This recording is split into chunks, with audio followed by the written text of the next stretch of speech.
Olá. Sabe aquele livro que te deixa meio zonzo assim, mas que você não consegue parar de pensar? Hoje a gente vai fundo num desses. Simulacros e Simulação, do Jean Baudrillard. E ó, a fonte é o texto original em francês, então prepara. Isso aí. A ideia aqui, gente, não é fazer uma aula chata não, longe disso. Pensa que a gente está trocando uma ideia, talvez, sei lá, tomando alguma coisa, e tentando sacar qual é a desses simulacros, dessa hiperrealidade. Enfim, desvendar as ideias centrais desse livro que parece, nossa, tão atual. Ok, vamos nessa. Exato. E é um convite bem instigante, né? Porque o Baudrillard basicamente olha para o nosso mundo, cheio de tela, de imagem, de publicidade, e pergunta: o que aqui é real de verdade? Ele cutuca a gente para pensar se a cópia não ficou mais importante que o original. Pois é, ele já começa com uma bomba no primeiro capítulo, a processão dos simulacros. Tem aquela frase famosa, né? O simulacro nunca é o que esconde a verdade. É a verdade que esconde que não há nenhuma. O simulacro é verdadeiro. Logo de cara, assim, dá um nó. E ele usa aquela metáfora do mapa que era tão perfeito que cobriu o império todo. Só que ele diz que hoje a coisa inverteu. O mapa vem antes do território. Como assim? Essa é a chave para entender o hiperreal. Imagina assim, ó. Não é mais que a gente tem a realidade e depois faz uma cópia, uma foto, um mapa. Baudrillard diz que hoje a gente vive num mundo onde a cópia, o modelo, vem primeiro. E a realidade, bom, ela tenta se encaixar nele. Pensa, sei lá, na vida perfeita que muita gente monta no Instagram. Aquilo é um modelo, certo? Um simulacro. Às vezes a vida real da pessoa acaba sendo uma tentativa de imitar aquela imagem criada. O modelo, o mapa, veio antes da experiência, do território. Entende? Entendi. Nossa, é tipo a Disneylândia que ele menciona, né? É uma fantasia tão bem feita que faz o mundo real lá fora parecer, por contraste, quase uma outra fantasia, só que menos divertida. A cópia perfeita faz a gente duvidar do original. Que loucura. Exatamente. E quando ele diz que a verdade esconde que não há nenhuma, nossa, isso é radical. Ele está sugerindo que talvez essa busca por uma verdade fundamental por trás das aparências seja, bom, inútil hoje. Talvez só existam as simulações, as aparências. E a verdade seja só mais uma delas, sabe? Aquela que esconde esse vazio. É por isso que ele fala dos iconoclastas que destruíam imagens religiosas. Talvez o medo deles não fosse que a imagem escondesse Deus, mas que revelasse que Deus era a imagem. Que não havia nada por trás. Uma ideia bem perturbadora. Perturbadora mesmo. E se a simulação vem antes, o que acontece com coisas que a gente acha sólidas, tipo a história? Ele tem um capítulo chamado A História, um cenário retrô. Parece que até o passado vira uma espécie de parque temático. É por aí mesmo. Ele usa o exemplo da tribo Taza Day, lembra? Que foi descoberta e virou um fenômeno midiático, quase um reality show antropológico. Depois descobriram que muito daquilo era encenado. Baudrillard vê isso como um sintoma, sabe? A gente precisa fabricar um passado autêntico, umas diferenças exóticas, talvez para esconder que o nosso próprio presente está perdendo sentido, se tornando homogêneo. A réplica da caverna de Lascaux também entra aí. Precisamos do espetáculo do passado porque o presente parece vazio. Faz sentido essa coisa da nostalgia, né? Filmes, moda, tudo revisitando outras épocas. Como se a gente buscasse um tempo em que, sei lá, pelo menos as coisas pareciam reais. E a mídia era, nossa, crucial nesse processo. Não é à toa que ele dedica uma parte importante aos filmes. O exemplo do China Síndrome, o Síndrome da China, é impressionante. O filme sobre um acidente nuclear saiu pouco antes de um acidente real acontecer em Harrisburg. Baudrillard sugere algo mais forte que premonição, sabe? Que o filme, de certa forma, criou as condições para o evento real ser percebido como foi. O simulacro, o filme, precedeu e moldou o real, o acidente. Caranga! Então, a cobertura do acidente real virou quase uma continuação do filme. Quase isso. A mídia, né? Especialmente a TV na época, ela não só noticiava, ela transformava o evento numa espécie de espetáculo. Meio frio, assim, dissolvendo a gravidade do real na própria representação. Ele chama a TV de meio frio e ele compara isso com a forma como a minissérie Holocausto tratou o extermínio nazista, transformando o horror histórico num produto de TV que, paradoxalmente, poderia gerar mais esquecimento do que memória real pela forma como foi consumido. Apocalipse Now também entra nessa. O filme não é sobre a guerra do Vietnã, ele é a própria guerra, continuada por outros meios. Uma versão hiperreal. Isso me lembra o McLuhan, né? O meio é a mensagem, mas o Baudrillard parece ir além. Vai sim. Ele fala em implosão do sentido na mídia. A ideia é que não é só o conteúdo que se dissolve no meio, como dizia o McLuhan, mas o próprio meio e a realidade implodem um no outro. A gente tem tanta informação, tantas imagens, tantos sinais, que o sentido se esvazia. É como tentar beber água numa hidrante aberta, sabe? O excesso impede que você mate a sede. A superinformação gera ruído, entropia, não mais clareza. E a gente fica perdido nesse bombardeio. Ele fala de um double bind, uma cilada dupla. O que seria isso exatamente? Seja crítico. Dê sua opinião. Por outro, consuma, obedeça, fique quieto. A gente fica preso nessa exigência dupla, sem saber como agir, né? Para Baudrillard, essa paralisia, ou talvez uma resposta irônica, de aceitar tudo passivamente, pode ser uma forma inesperada de resistência das massas.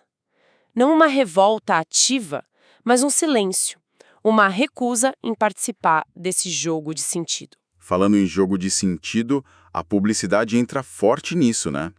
No capítulo Publicidade Absoluta, Publicidade Zero. Totalmente. A publicidade vira a linguagem universal.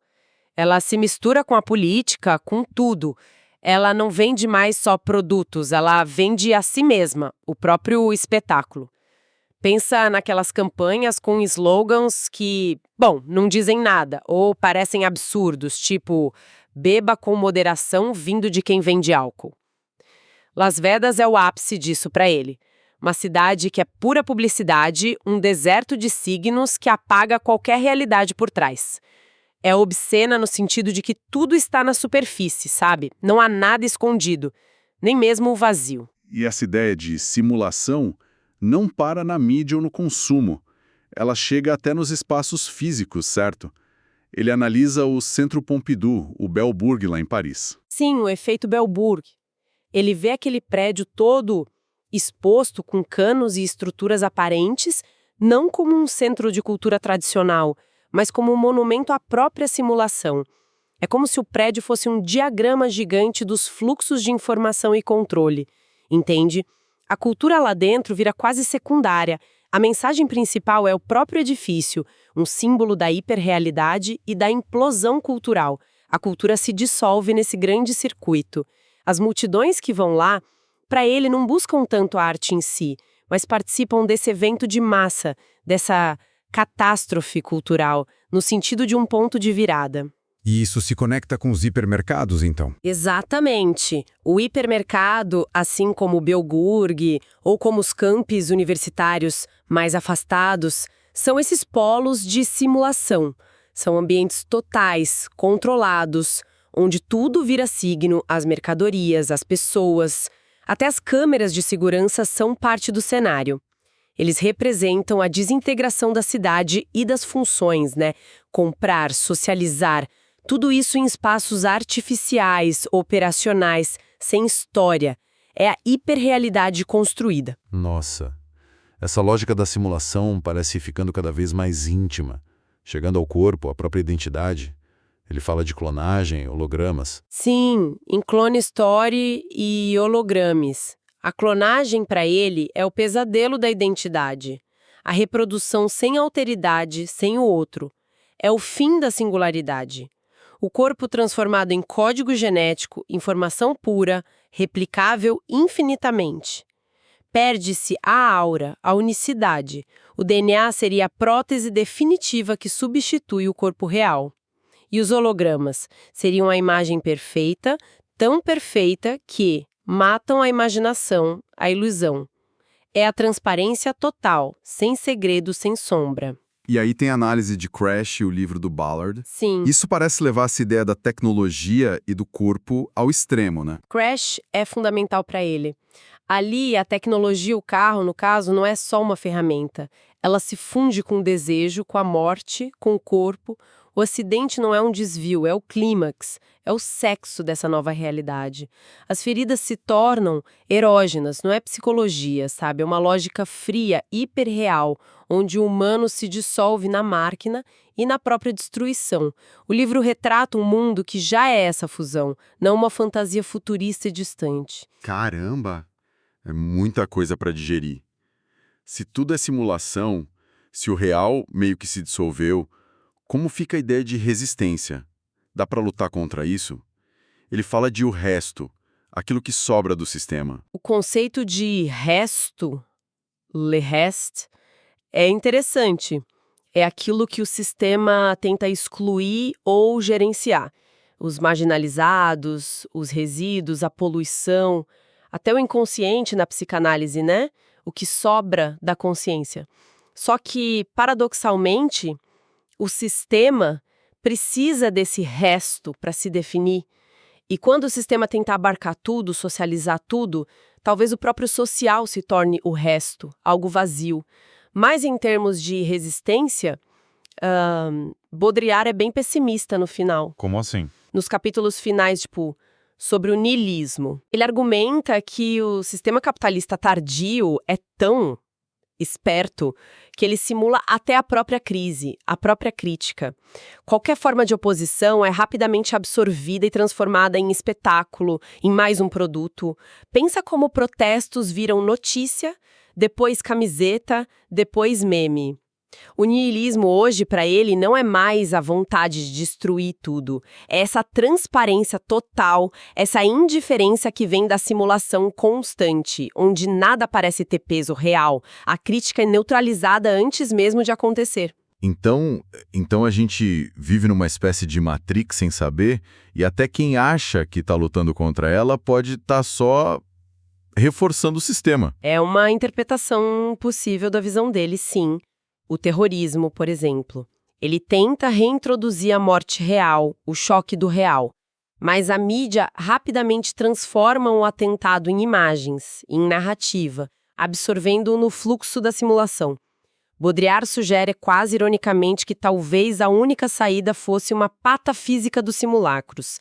Levar a simulação ao extremo, usar a própria lógica do sistema contra ele de forma hiperbólica. Mas ele mesmo parece duvidar se isso é sequer possível. A melancolia parece ser o tom dominante, no final das contas. Uau! Definitivamente uma viagem. Saímos dessa conversa com a cabeça fervilhando. A ideia de que a realidade que a gente percebe pode ser só uma camada de simulações, que a cópia engoliu o original, que a mídia não só mostra, mas cria o que a gente chama de real, é muita coisa para processar. E fica a provocação final, né? Baseada em tudo isso, se o nosso mundo funciona nessa lógica da simulação, que absorve e neutraliza até a crítica, como a gente pode pensar em mudança de verdade? Será que existe uma brecha nesse sistema? Ou será que a única estratégia é, como ele sugere meio de lado, jogar o jogo da simulação de forma ainda mais radical, talvez pela ironia, pela paródia levada ao extremo? Fica aí a reflexão sobre onde encontrar a autenticidade, se é que ela ainda existe nesse nosso mundo saturado de simulacros.